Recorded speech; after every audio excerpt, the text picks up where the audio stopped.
Hi, it's Alex here, also known as Defaultsound, and welcome to the next part of my Vertex Color tutorial series. Today we'll be continuing on with the scene that we're making, and we'll be looking at how to quickly make a grass plane for our little garden scene. So where we left off last time, we've got our fence panels, and for now I'm just going to move these out of the way. So what I'm just going to do is turn the snapping on to incremental, so we keep it to the grid. I'm just going to move it on the x-axis over here for now. We'll just leave that over there. So for the grass plane, I'm just going to basically add a plane, and we're going to do some things to it to get that grass effect. So I'm going to hit Shift A,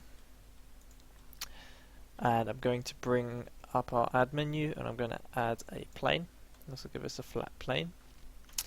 And I'm going to go into edit mode, and what I'm going to do is I want to scale it up a bit, but I'm going to constrain it to only the x and y axes. And to do that I'm going to hit S to scale. Now this will actually just scale along those axes, as what it does is it finds the average normals of our plane here and assumes it's just on that one face. But what you can do to ensure that you lock your scaling to the x and y is you just hit Shift Z, and what that will do is mask out that one axis, or shift whatever axis will mask out that one axis. So if I do Shift Y, that will force it to scale along the x and z, or Shift X will force it to scale along the z and y axes. But we want Shift Z, so we don't want the z-axis, we just want the x and y. And I'm going to scale this up quite a bit, roughly to the edge of our grid here, like so. Now, right now, our plane here only has 4 vertices, and what we've got is essentially one big face. So what we're going to do is subdivide this plane into smaller squares. And the way we do that is we're going to select all our vertices here. We're going to hit W, and this is going to bring up our specials menu. And in the specials menu there is an awful lot of interesting tools that we will eventually learn, but the one we're interested in for now is the subdivide. And when we click this, it will take into account the selected vertices, so we're just going to click on that, and what it will do is divide it into 4s in this case, because it's gone from 1 and divided it evenly by 4. Now if we look here in the bottom right, we actually get the options for the subdivide before we apply it. So we can actually bring this value of number of cuts up, and if we hit it, select it to 2, it's actually going to divide this twice. So now we get a 3x3 grid of faces. Now what I'm going to do is actually increase this quite a bit, because in order to get lots of faces for us to paint on, we're going to have to subdivide this quite a bit. So I'm going to increase this value roughly to about quite high. Okay, maximum 10 we can do at the moment. So I'm going to leave it at that for now. So I'm going to do 10. I'm then going to select it all again, hit W. I'm going to subdivide it again, and I want about something like that. So I'm going to do it twice again. So I want a grid about this density of topology. So once I'm happy with that, I'm going to deselect all. Now the way I got my grass effect is I actually triangulated this mesh, and what that means is I essentially cut these squares in half and create a triangle between them like this.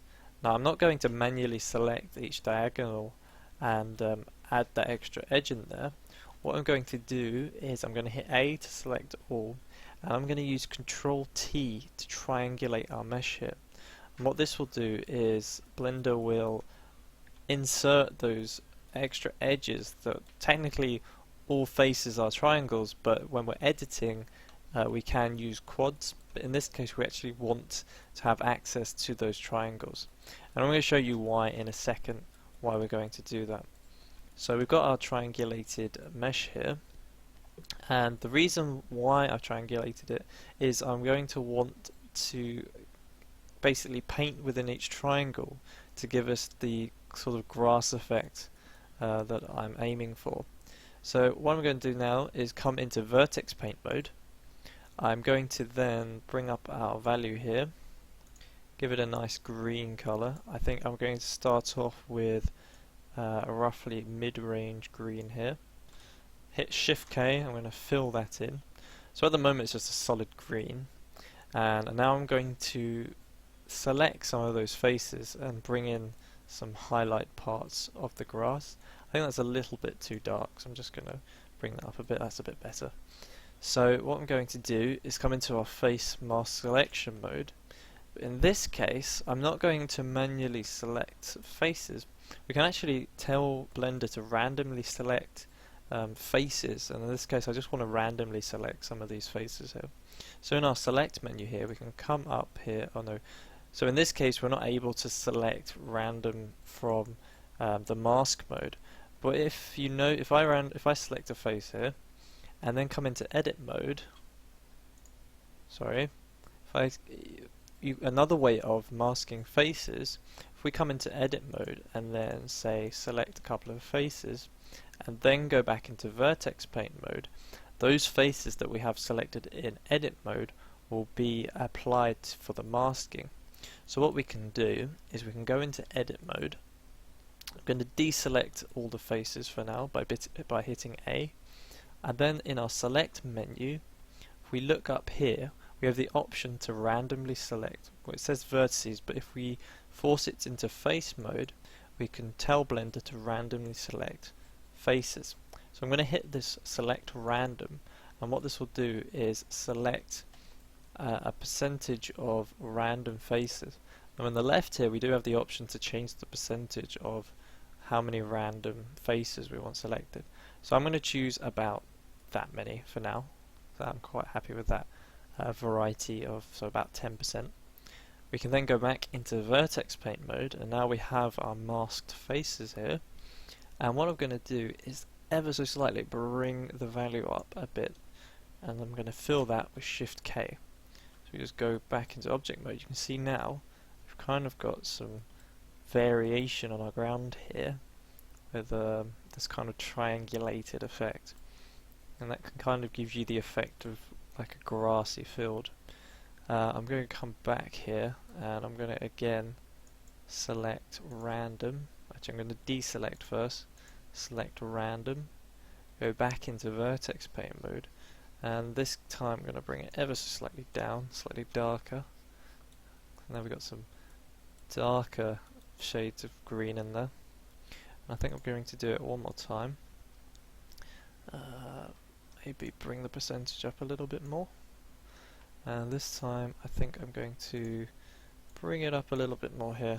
Shift K to fill it. And now we've got a nice variation of green, and kind of gives us that grass effect we're aiming for. This might be a little bit overkill, but you can play around with the different values there. And again, we can go into edit mode and just select random as you so wish. That's how you make the grass plane. And in the next video we'll look at placing our fence around the perimeter of our grass here.